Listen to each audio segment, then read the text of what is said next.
If you hear a person saying that Ibn Baz was in the pockets of the rulers, and so was in the pockets of the rulers, or he was a paid worker of the rulers, then this has never come except from a person when you scratch bit underneath his scab upon his heart, you will find that he's a takfiri, making inkar of the hukam, speaking ill of the Muslim rulers, and he has the fikr of the Khawaarij.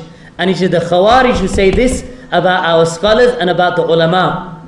And no one except a person of bid'ah and dalala will criticize the rulers and criticize the scholars with regard to this. And as for the person who criticizes the rulers and the hukam, and they speak ill of them, and they're just speaking against them, they know that they are the worst of the Khawaarij. As Ibn Hajar has mentioned, that the worst of the Khawaarij are the Qa'adiyya, those who themselves do not go out.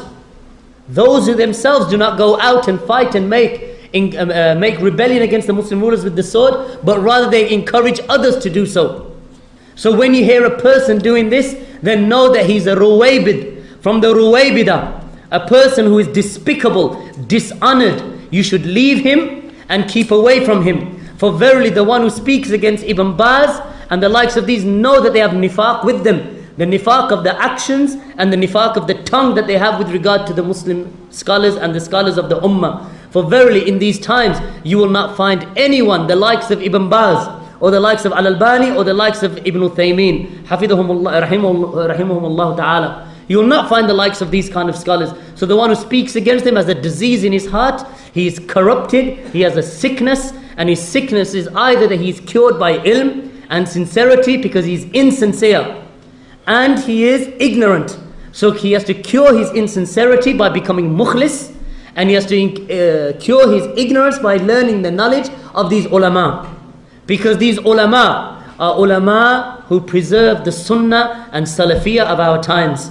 And if these aren't the ulama, you ask them who are the ulama, and you will find that they will quote the likes of the juhal, like Umar Abdul Rahman al-Masri, or Abu Qatada, or the likes of even some of them. One of these juhal, one jahil that I was speaking to in England, he said Usama bin Laden is from the kibar ulama.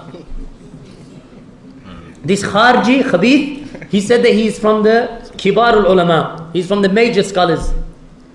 This is what you find from them. Or they will say that Safar and Salman, what's befitting for Safar and Salman is what the noble scholar Abdul Muhsin al-Abbad Hafidhullah said about them, that they are nothing but shabab who are juhal.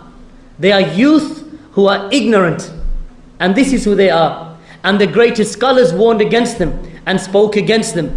And this is how we treat those people who speak ill about the Muslim. And when they speak ill about the Muslim, when they say about the scholars that they are in the pockets of the rulers, then know that this will come only from a rabid, Kharji, Qutubi, who has nothing but hatred in his heart for the Muslim rulers.